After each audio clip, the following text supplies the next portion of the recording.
Hi, this is Katrina Adams, and you're listening to Brothers on Tennis. Yo, yo, yo, what's up, everybody? This is your boy Isaac. And this is your boy Bryce. And we, of course, are Brothers on Tennis. And hey, folks, we're doing another podcast, doing another show. We got a lot to talk about. There's a lot of things going on in the world of tennis. We've got, a couple tournaments that just wrapped up today. And, we're preparing for that, the tournament that used to be in Cincinnati, that's now in New York, but still called Cincinnati. Right. Western and Southern. Exactly. So lots to talk about, folks. So, Brother Bryce, what's the good word, man? How you doing, bro? Well, it's starting to feel a little bit like normal. I mean, this is a Sunday. We had a couple of finals today. We got some more tournaments coming up. So it's slowly starting to feel a little bit like a tennis season, right? So exactly.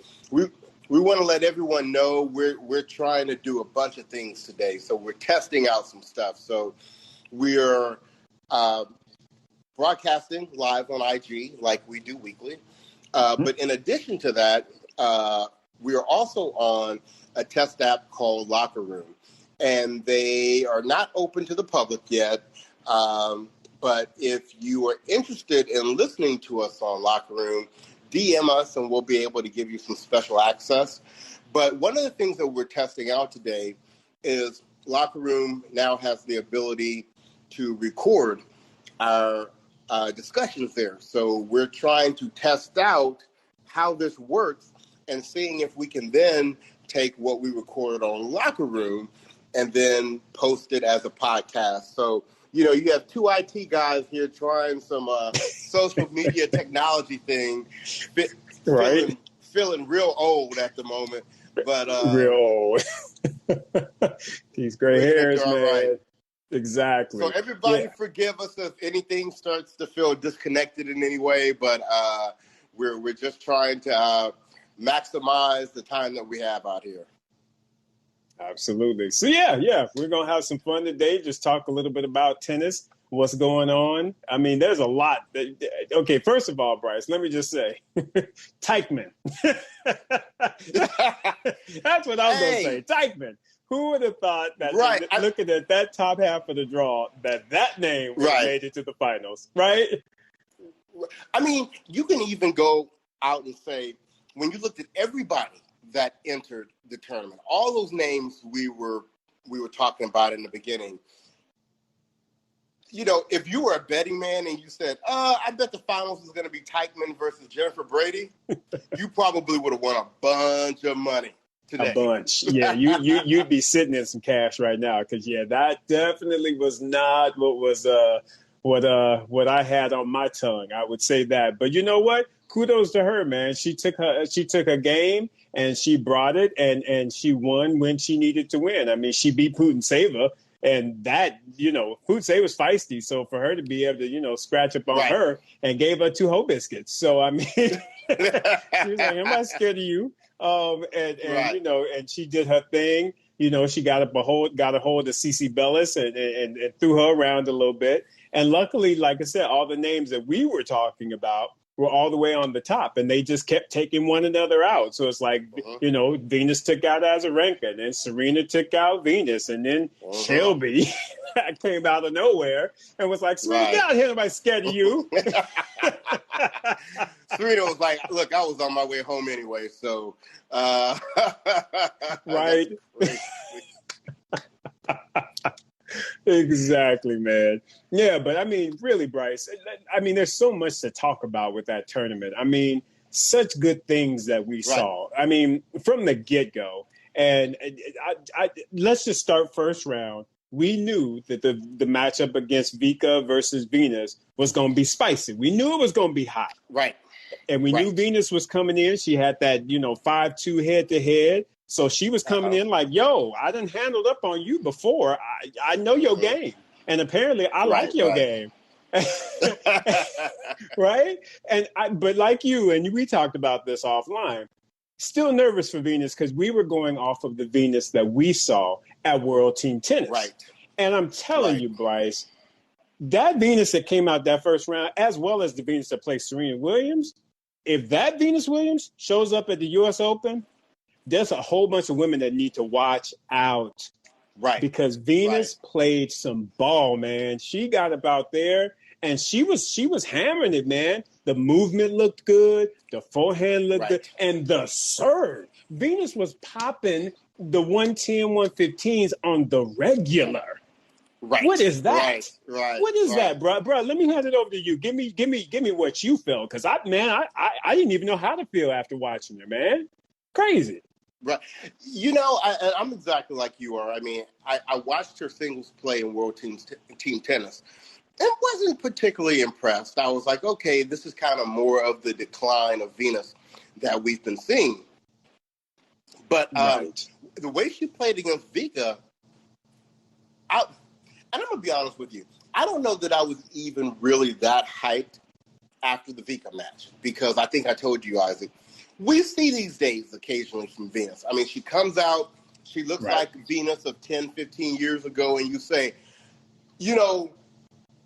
like you just said, if she plays like that, she's a problem for people.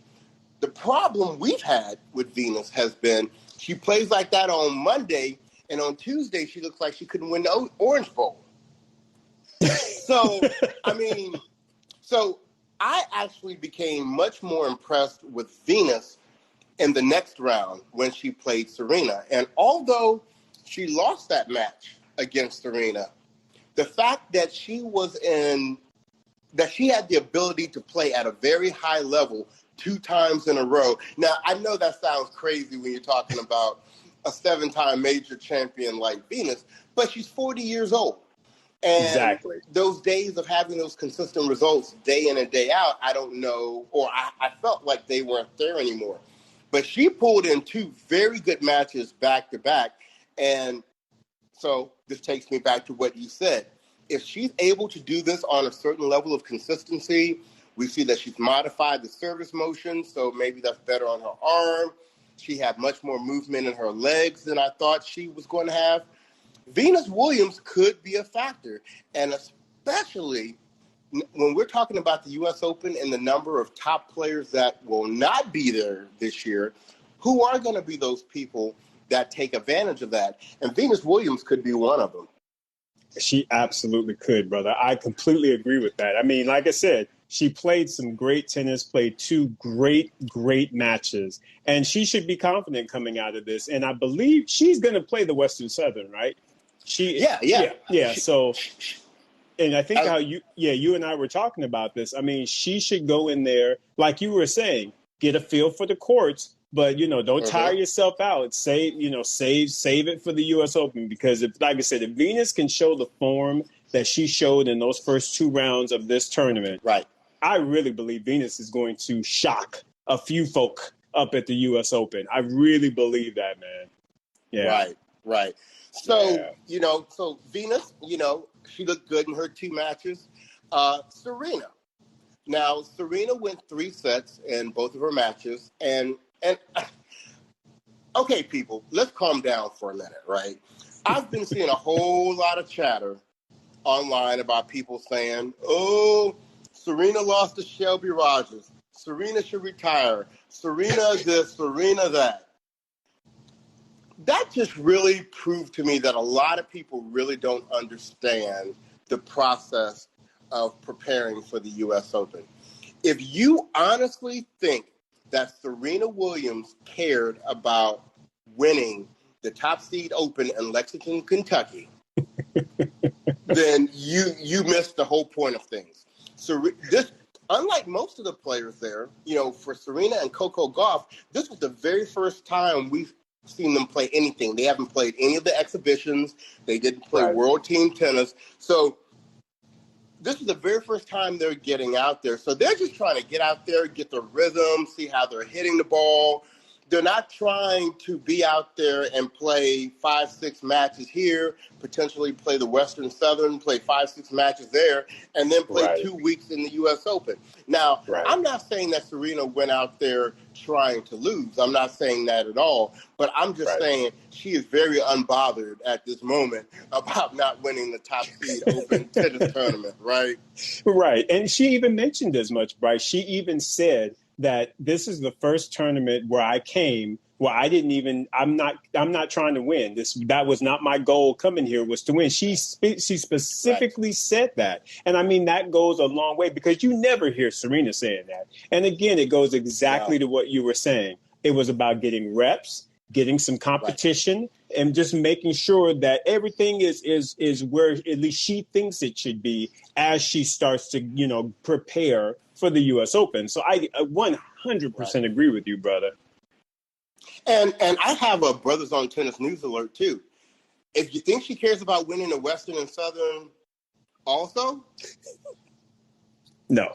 Because I just looked at the schedule again. If she were to make it to the finals is on that Friday. The U.S. Open starts that Monday. Serena is not trying to be playing up through the Friday before. I truly believe Serena will want to get in there. It's going to be a good field. It's going to be some top players there. So she's going to want to get in there, get her 2, maybe at most 3 matches in, and then she's going to really start to wind things down and prepare for the U.S. Open the following week. So I don't want to hear people next week if she loses to Kvitova in the quarterfinals next week. I don't want to hear people talking about, oh, what's wrong with Serena? Oh, she should retire. What's going on? I can't believe that they would actually say that she should retire after she went, like I said, she went 3 sets. She looked great. Shelby played good. Now let's not not give her credit where credit's due. Shelby Rogers played some big ball tennis. She played big girl tennis. She played that Lindsay Davenport, I'm gonna hit the felt off the ball tennis, and it was beautiful. Right. She did the damn thing. But so for anybody to say after taking a loss 7-6 in the third that somebody should retire.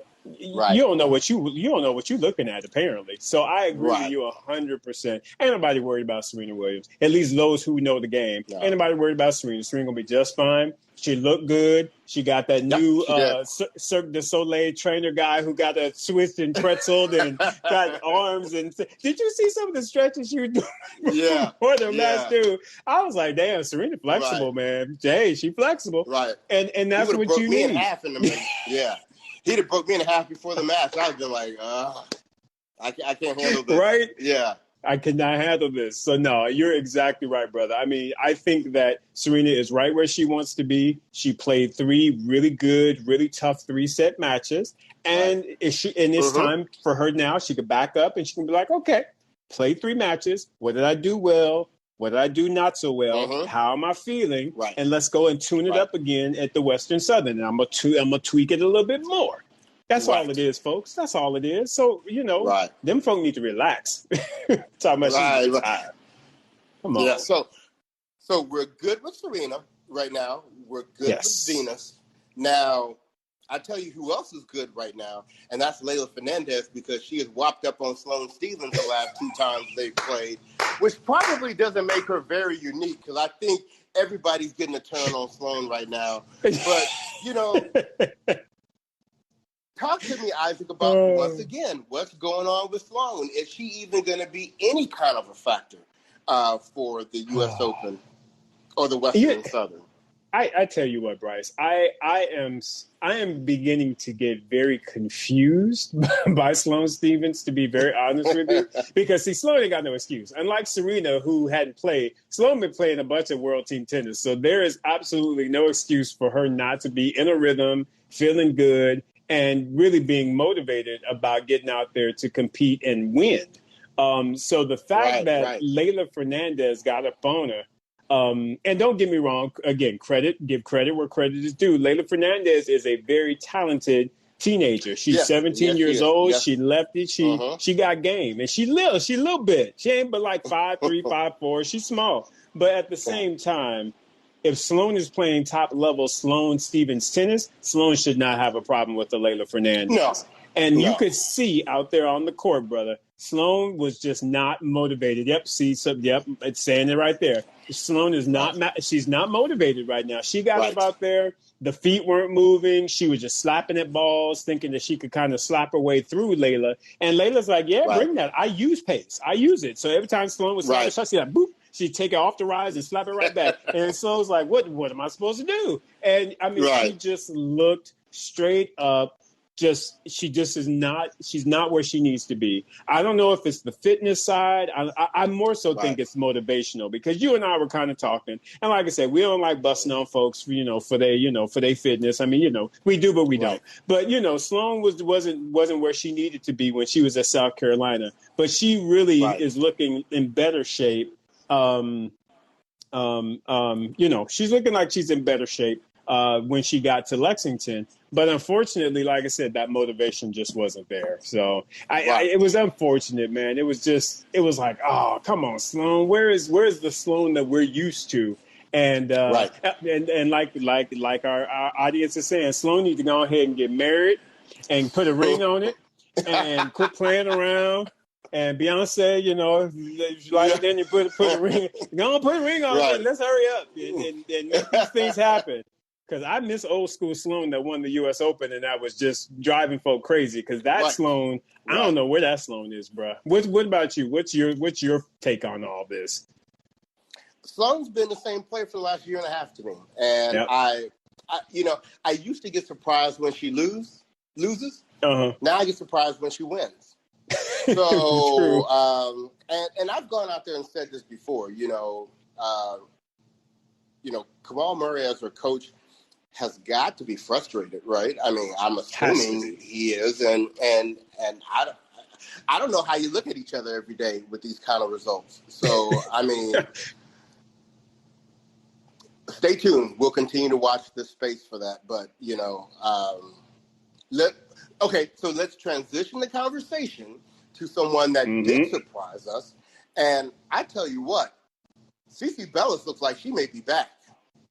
CeCe Bellis looks good, man. Like I said, I've always liked that young lady. Because remember, she jumped on the scene at 15, 16. She was, the Coco Gauff before Coco Gauff got out there. And she, had some good results at the U.S. Open and really, really, was shaping her game up very nicely. And then, unfortunately, all the injuries came and she just ended up, really struggling and having a bad time. But I tell you what, she looked good out there, and it looks as though she's getting her game back together. So that was just really very positive to see. I'm very happy to see CeCe Bellis out there competing real good, man.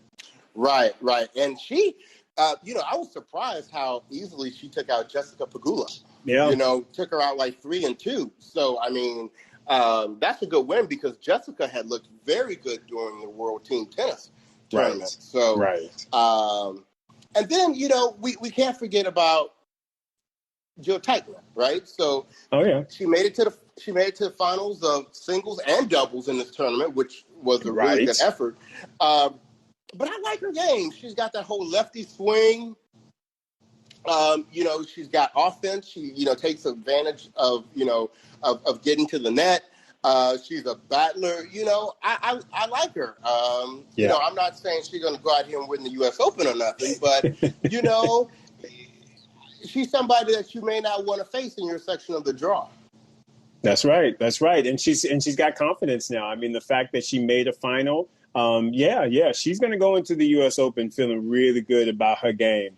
And that's where you want it to be. You want to be able to go in feeling really good about how you were playing the game of tennis. So, kudos for her for making it through that draw. And like you said, taking out CeCe Bellis in straight sets, as well as Shelby Rogers. She was like, Shelby, anybody's scared of you. You might have taken care of Serena Williams, but I'm a whole different story. So anybody scared of you. She's like, I don't mind playing the whole week. I'll play the whole week. Serena may want to get up out of here, but I'll play the whole week. I will play. Ain't nothing. Exactly, brother. Yeah, man. Now, Bryce, talk to me about seeing how Venus kind of spanked up on Azarenka. What are you thinking about Azarenka? Okay. Well, I think I mentioned this to you before the tournament even started. To me, when I saw Azarenka play in the South Carolina tournament, she didn't look that good to me. And so I was actually saying it was a toss-up match because Venus wasn't looking good out of World Team Tennis. Vika wasn't looking good coming out of South Carolina. And, you know,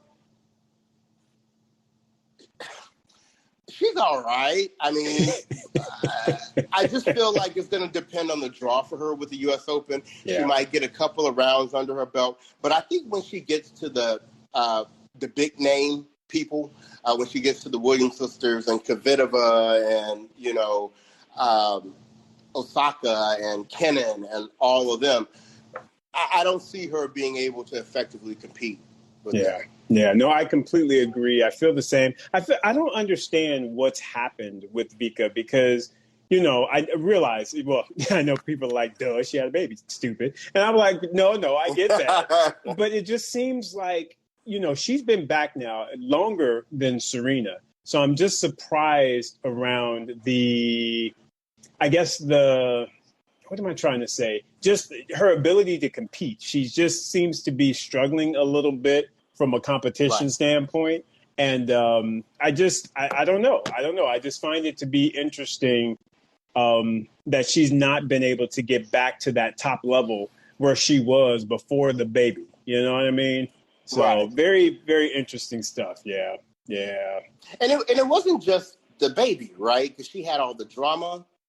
You know, the drama, that's with true. The guy, and even when she was ready to start playing again, she really couldn't because she couldn't leave the country with the baby, and you know, so it's really unfortunate what has happened.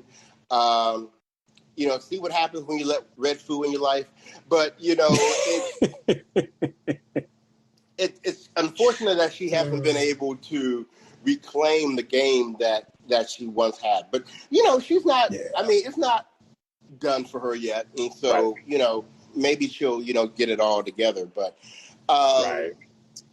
now, go ahead. Yeah, I was going to say, you know, transitioning down, because we've talked about a good number of people on that top half. Going down to the bottom half, I mean, do we want to start off with Coco, or because we got to talk about Miss Golf? I mean, come on now. I mean, but before that, maybe we should talk about Sabalenka. Because we know she will eventually get us to Coco Gauff. Right? Oh, man. Look, I was surprised that Sabalenka had to go 3 sets with Madison Brengle. We had just looked at Madison when she was here, what was it, in February at the Newport Challenger. And we saw the broke frying pan serve thing going on. And you know, wasn't impressed. But Sabalenka is one of those kind of players that she's, like you said, she's going to rip the felt off the ball. Now, whether it goes in or not, that's a whole different story. The days that it's going in, you know, she can beat anybody on the tour, right? Nobody wants to face a Sabalenka when her balls are going in. But, you know, she had huge stretches in that match against Madison Brengle where it was like she had gone on a walkabout. She couldn't get a ball in to save her life. So if she continues to play that high-risk type of game, that's always going to be a problem for her. And I think we even saw with, you know, take the obvious example. I think we even saw with Serena. It really wasn't until Serena started to develop a true kind of like game B.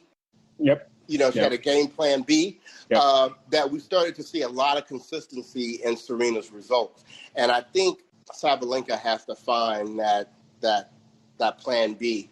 Yeah, I completely agree because it's you know, and mind you, I'll give her a little bit of a leeway only because, again, it was her first match back as well. I mean, she hadn't played, so you know, so I just it seemed like she was struggling to close out Madison, and again, that's why they went to that third set because really, in truth, she should have beat her in straight sets. I mean, I think she might have even had match points in the second set and just couldn't close her out, and then just craziness happened, and they went to the third set.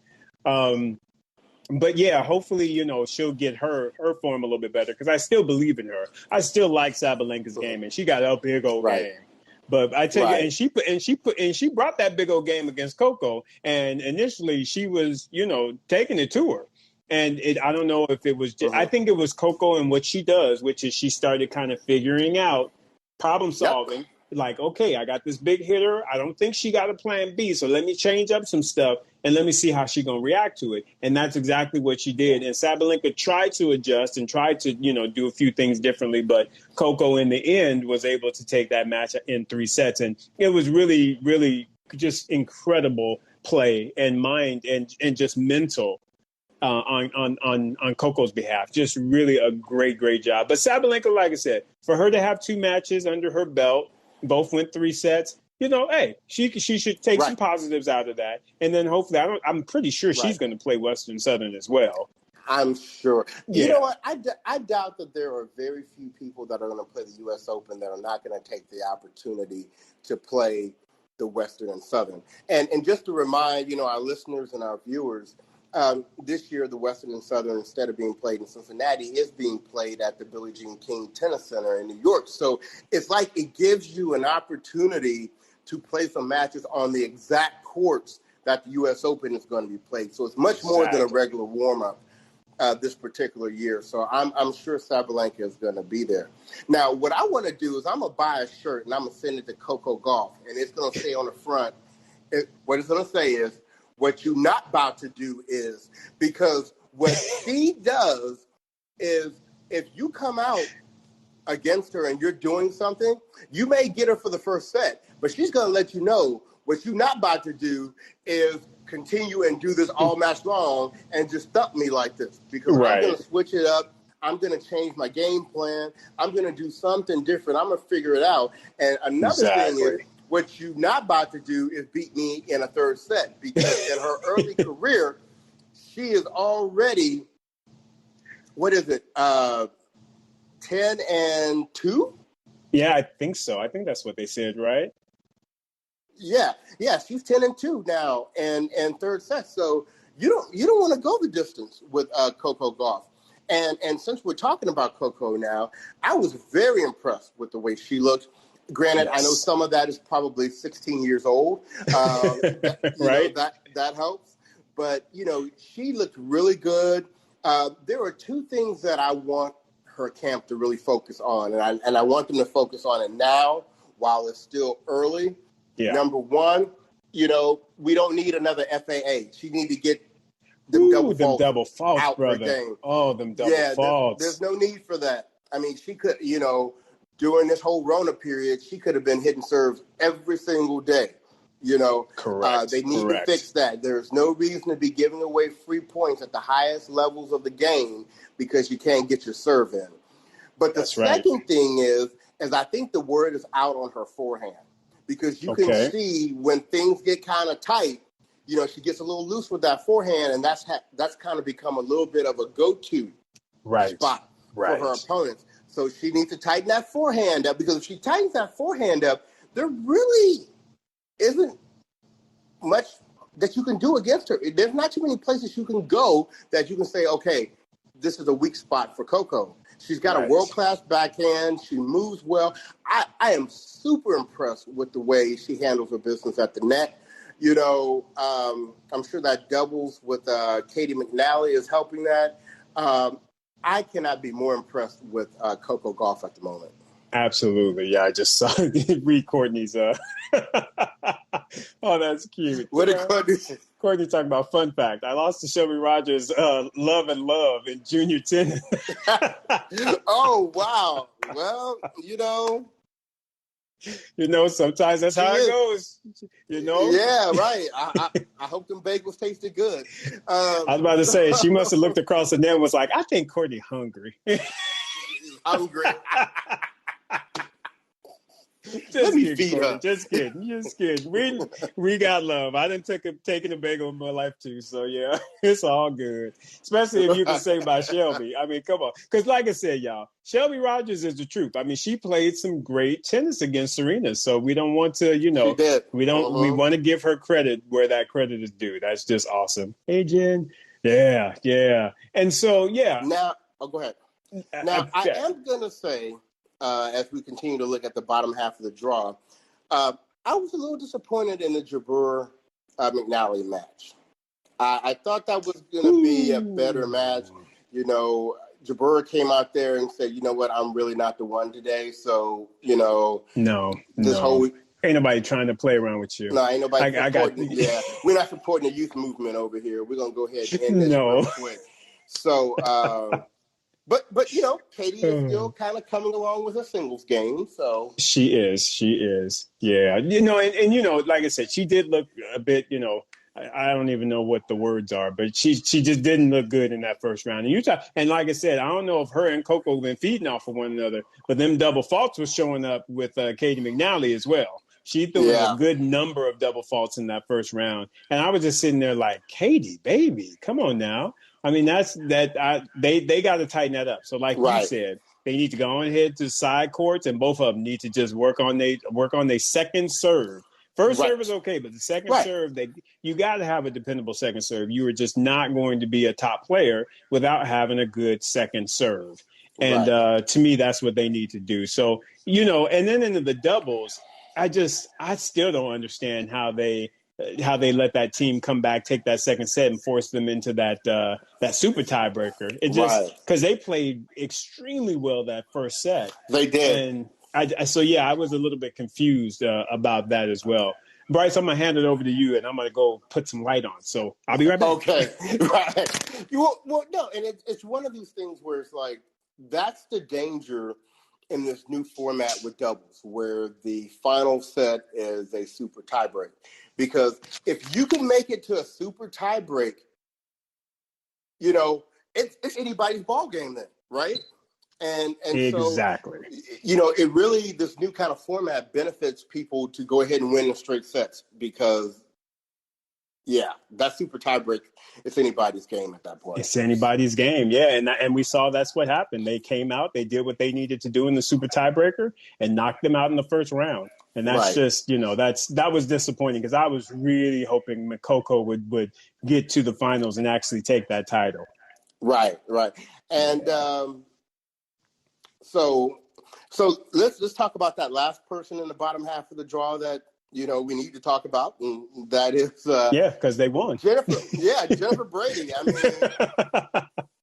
who knew? Yeah. I mean, we knew. Okay, we knew she was playing well because of what we had seen at World Team Tennis, right?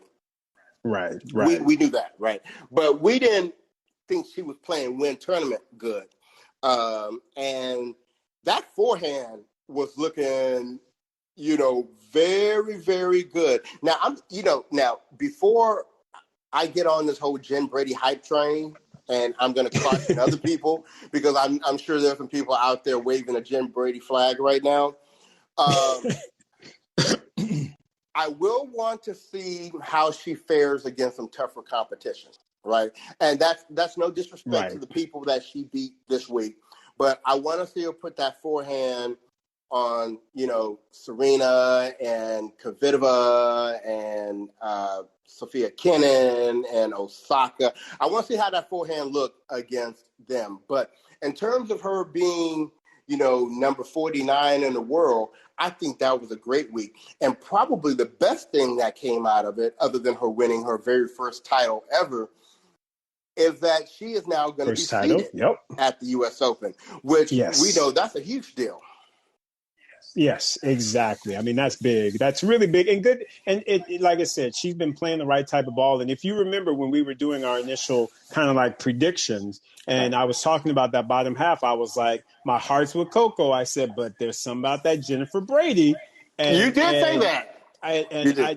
Because like I said, Jennifer's forehand is no joke, man. She is putting some stank on that shot, dog. She put some stank on it. She pushing them back. She pushing it like that.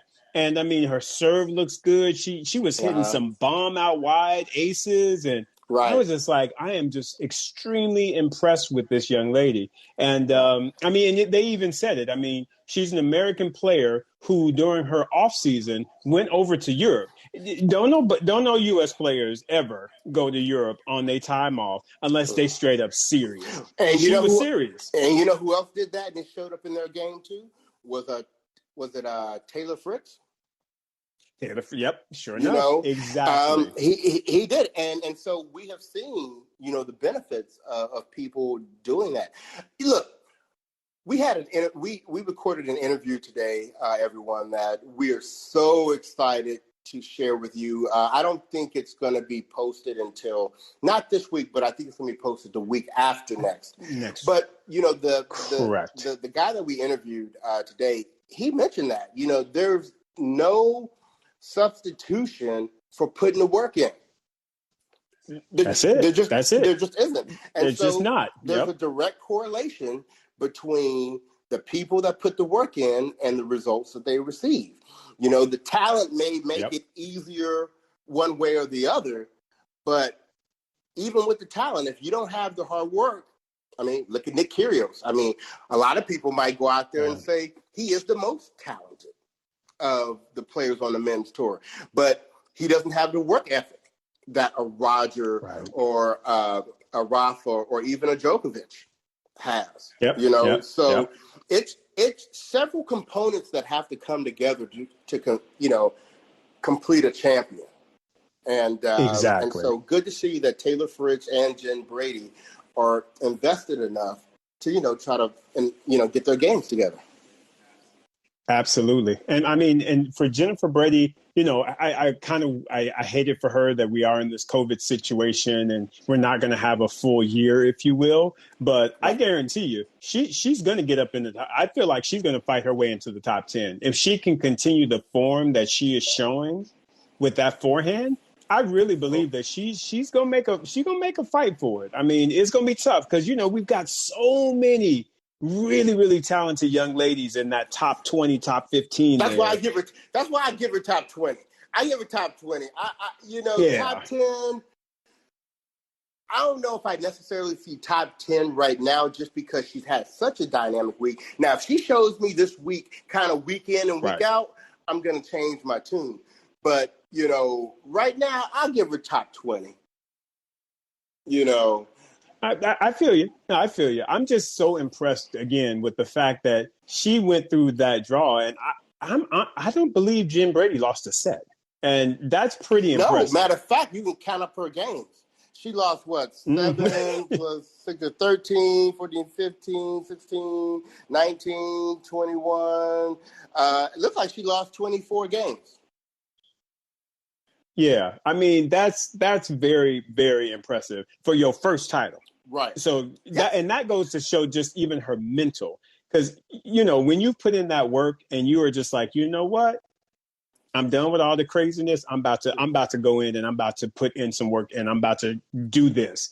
And I mean, for her to go through a tournament and take the title and only lose less than 25 games in your entire you've got to be pretty hyped and pretty impressed with that. She's going to be going into these next few tournaments with lots of confidence, bro.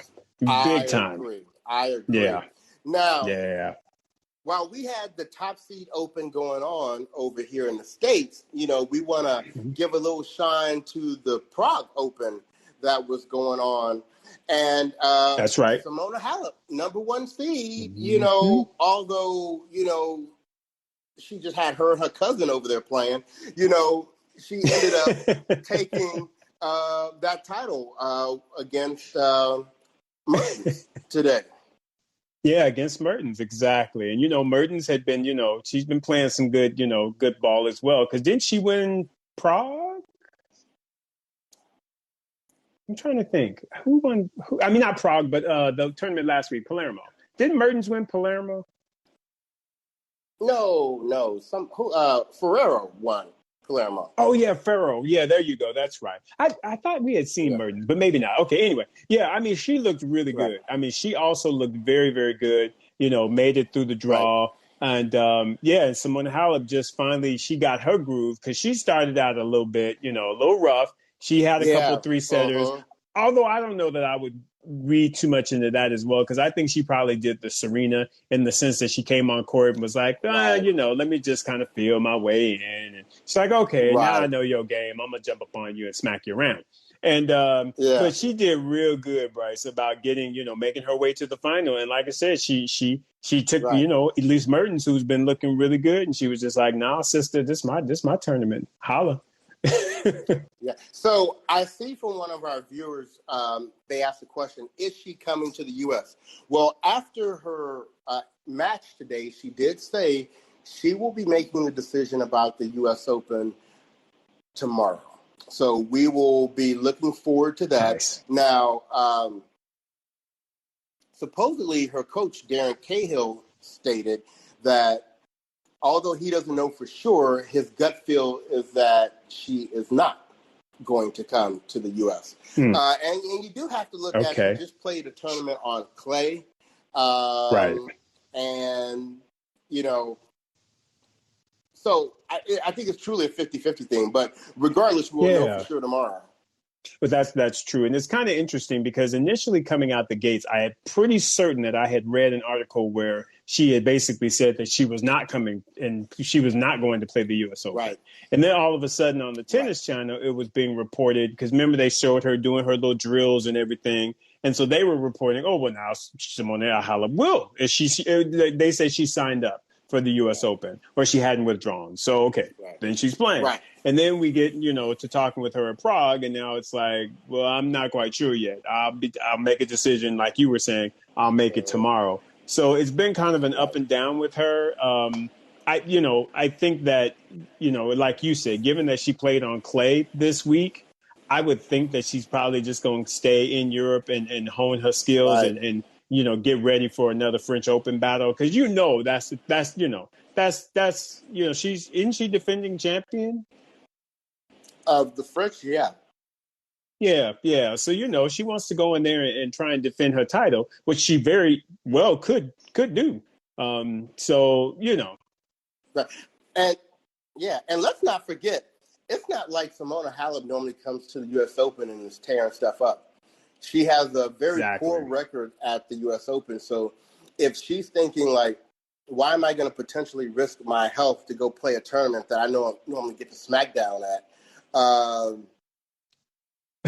Right. Might not be worth it. It may not be worth it. So might not be worth it. Yeah. But kudos to her for like I said, winning this tournament this week and just kind of doing her thing. And it's funny. She said, there's comment, no Ash Barty defending the champion. And I have to say, so we won't have Barty. We won't have Andreescu. Right. And you know what?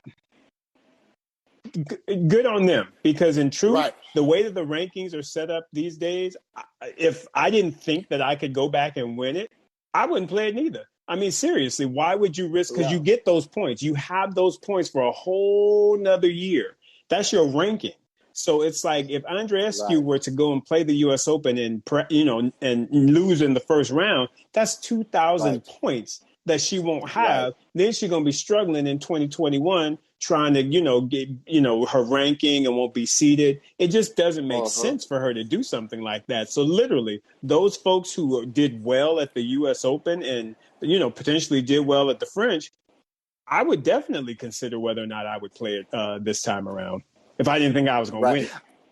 Right. And if you'll remember back when Rafael withdrew, I predicted this for Andreescu because it just didn't make sense for her to try to play. Yep. I mean, she hasn't played anything in about a year, which begs really another question, because when you hear about people being out that long, you usually are hearing about surgeries and recoveries and rehabilitation and all that. What's keeping her out so long?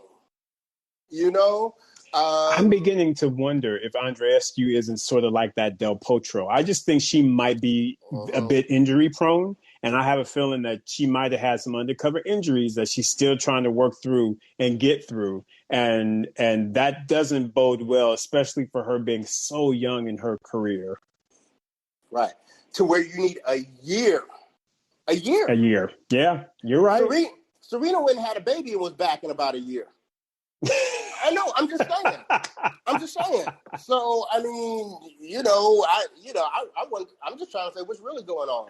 But yes. so in addition to us getting the official announcement that Andreescu wasn't going to be playing this week, we also heard from Belinda Bencic that she is not playing, which makes a very interesting case. Now, 3 of the 4 semifinalists from last year will not be playing the U.S. Open.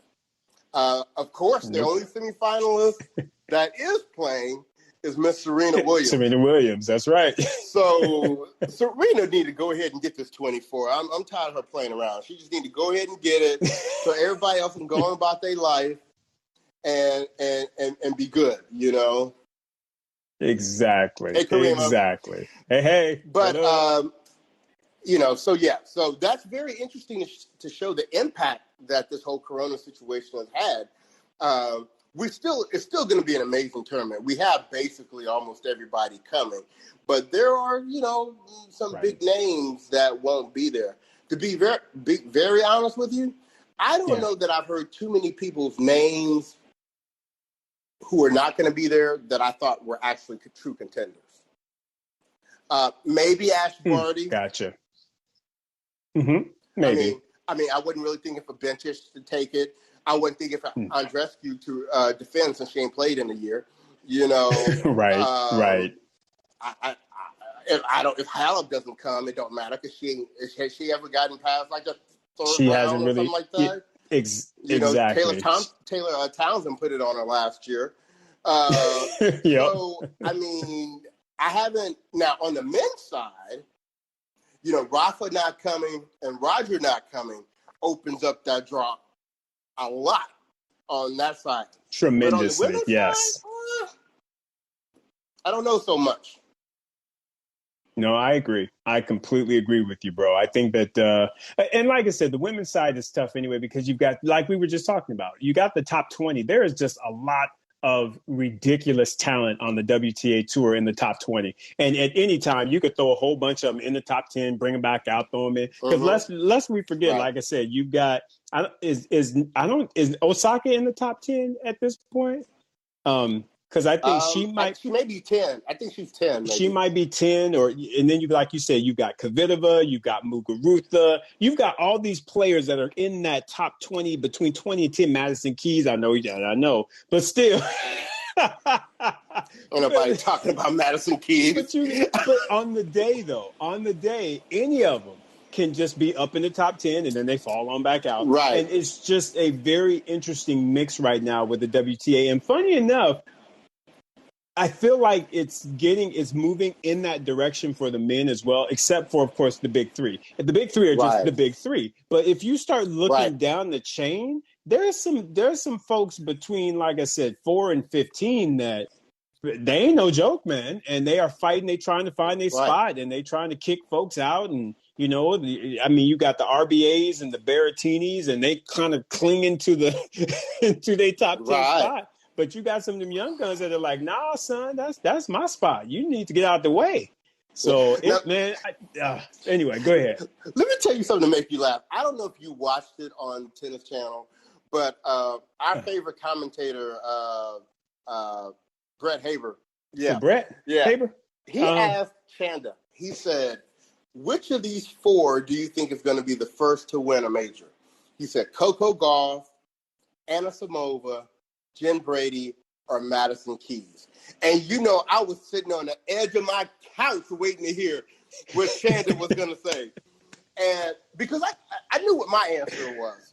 And so Chanda was like, well, I don't want to say Coco because she just needs to continue to develop, right?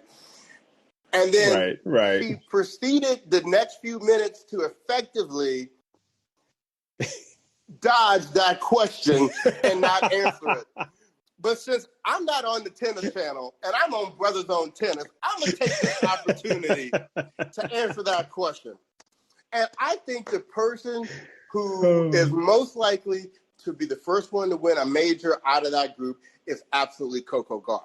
Now, I'm not saying that Coco is going to do it this year. I'm not saying that she's even going to do it next year. But I do think in terms of those other 3 people you put her with, she will do it before them. And let me go down the list. So number one, Anisimova. Okay, she's somebody who's got good fundamentals, but I don't really see the heart of the champion in her yet. I don't really see. I see like good top 10 player for the career type deal. I think if a draw breaks her way, she may be able to take advantage. But I don't really think anybody's looking at the draw and say, "Wow, Anisimova in my section of the draw. Ooh, how far am I going to make it?" Ain't nobody scared of her. So I put Coco in front of her. Number two. Okay. Jen Brady, like I just said earlier in this discussion, for me to get to the point where I'm calling her a potential Grand Slam champion, I need to see a whole lot more than her winning a tournament in Lexington, Kentucky. All right. So at this point, I can't even realistically put her in the conversation. And so that leaves me with Madison Keys, right? Who is potentially one of the biggest underachievers on the women's side of the professional tour in history. I mean, she's got some amazing God-given talent that she can rip the felt off the ball, and she absolutely has the ability, but something ain't right upstairs. Something is not connecting that allows her to get the job done. And I don't see improvement happening in that area to make me feel confident about that. Does she have an awesome serve? Does she have an awesome kick serve? Does she have powerful ground strokes? Can she take care of business at the net? Yeah, but her mind ain't right.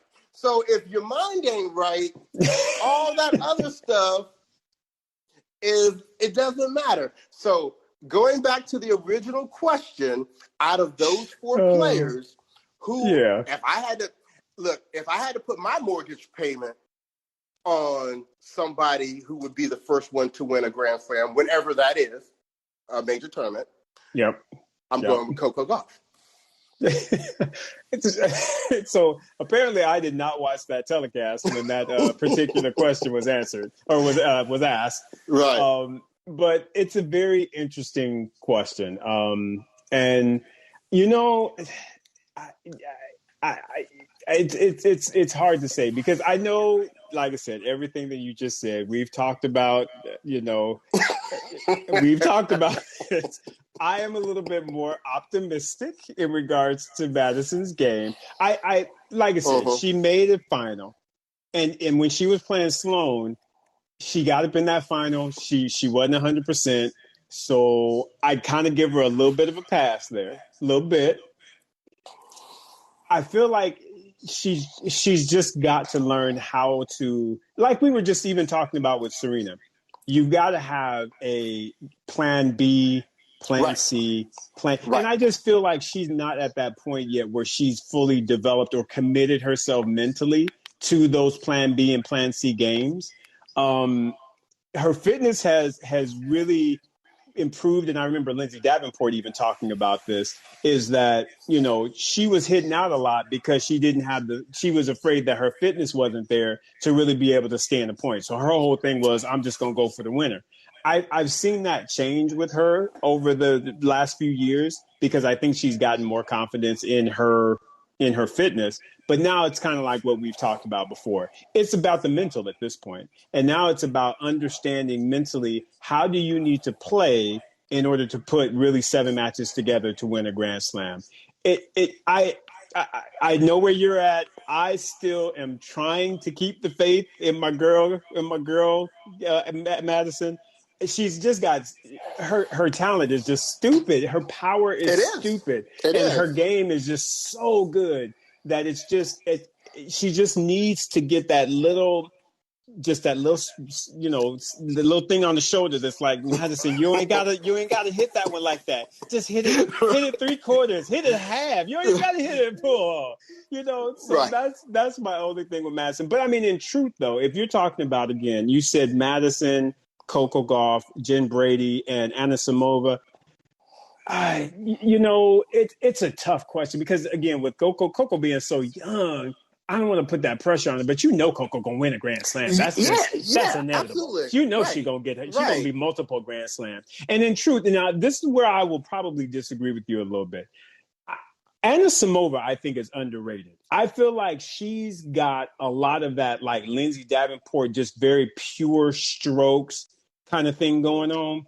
And I like Anisimova. I like her a lot. I do honestly believe she will win a Grand Slam in her career.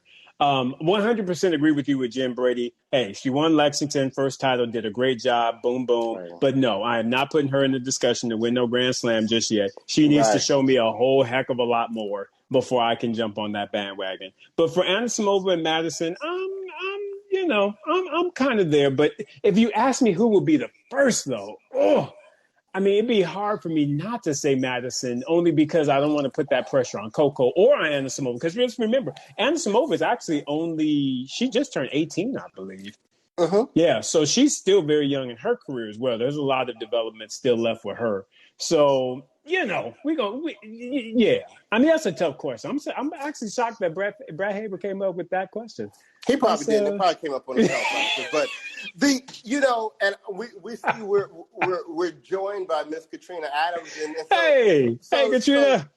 So she's throwing in some love for Madison Keys as appropriate, I guess. But this is what I have a concern of, especially when I'm talking about the American women. There is a new crop of American women coming up. And so that kind of generation that is ahead of them that, in my opinion, they've not really taken advantage of the time that they've had, which is Madison Keys. I put Sloane in that category. Yes, she has won one and she made it to the finals of the French, but I think Sloane could have done much more. I think Sloane, that French Open loss to Halep, really took something out of her, both mentally and physically. We won't go and jump on all that, but I really believe that wrecked her confidence, because to me, she really has not looked as good since. Yeah. Right. Yep. And so that's right. Also, Miss Adams is also supporting Anisimova. See, Katrina, you need to be in politics. You in there trying to pump everybody up and make it sound good. This Brothers on Tennis, we got to keep it real. So remember, the question was not whether or not they would ever win a major. It's who do they think will win one first. And it's crazy when you look at the 16-year-old and you say, she looks like she could potentially be the first one. Now, like I said, I'm not saying this year. I'm not even saying necessarily next year. Right. But the way that she is developing, her development looks like she's on the trajectory to definitely do it before some of these other people we're talking about. So Ms. Adams even said she thinks golf will probably be the first one. Yeah, Anisimova may end up getting a French Open. Yeah. So anyway, Madison is going to win a U.S. Open. I'm gonna slate her for one. She better win one before her career is out. I'm gonna be mad at her if she don't. And I need to put this out there one more time, because people, when I'm trying to be real, sometimes people think, I don't like somebody. I would love nothing more for Madison Keys to win multiple majors, right? It's just very frustrating for me, because I see it's similar to the frustration with Taylor Townsend. And I know I keep bringing that up. But when you see the talent, when you see the ability, you're sitting on the edge of your seat. I just need you to get over that next hump, right? Yeah. And you want it for them so badly that it ends up becoming frustrating for you as a fan. Right. Right. Oh, but I will tell you this. I think I heard them say when they were commentating earlier today that 17 out of the top 100 women are American. So almost a fifth of the top 100 are American women. See you, Katrina. All right, Katrina. That speaks volumes for kind of the pipeline we've got going today. for U.S. tennis on the women's side. Now, Yes. you got me looking kind of, cockeyed on the men's side,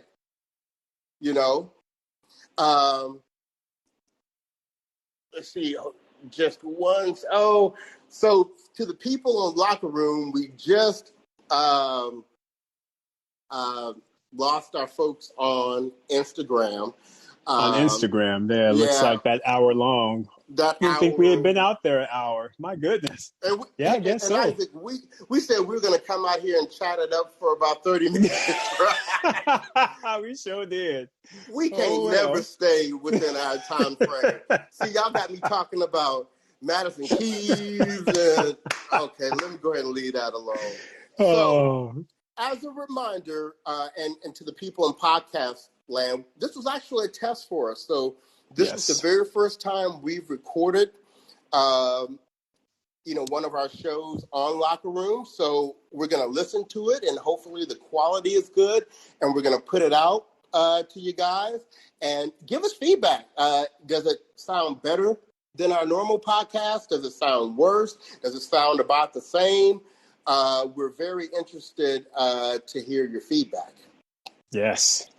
So before we sign off, Isaac, is there anything you want to shout out to our audience before? Just the fact that, man, that was a great discussion. Really awesome when we can get someone like a Katrina Adams to jump in. And I mean, that is just awesome. So overall, very happy with this trial. And thanks again to the fellas at Locker Room. We'll see how this sounds, and hopefully we'll be able to push some things forward. Outside of that, Bryce, I'm good, brother. All right. Well, let's go ahead and wrap it up. Thanks, everyone. We'll be back on Locker Room on Wednesday, 5:00 p.m. Pacific time. I think on Thursday starts the qualifying tournament for the Western and Southern. At least that's what it said on the website when I looked before we got here. So the draw wasn't out. We wanted to talk to you about the draw, but the draw's not out yet. So keep your eyes out for that, because there are going to be some really good names in the qualifying draw. So with that, we're going to sign off. We'll talk to you again in a couple of days. This has been your boy Bryce. And this is your boy Isaac. And we are Brothers on Tennis. Everyone take care.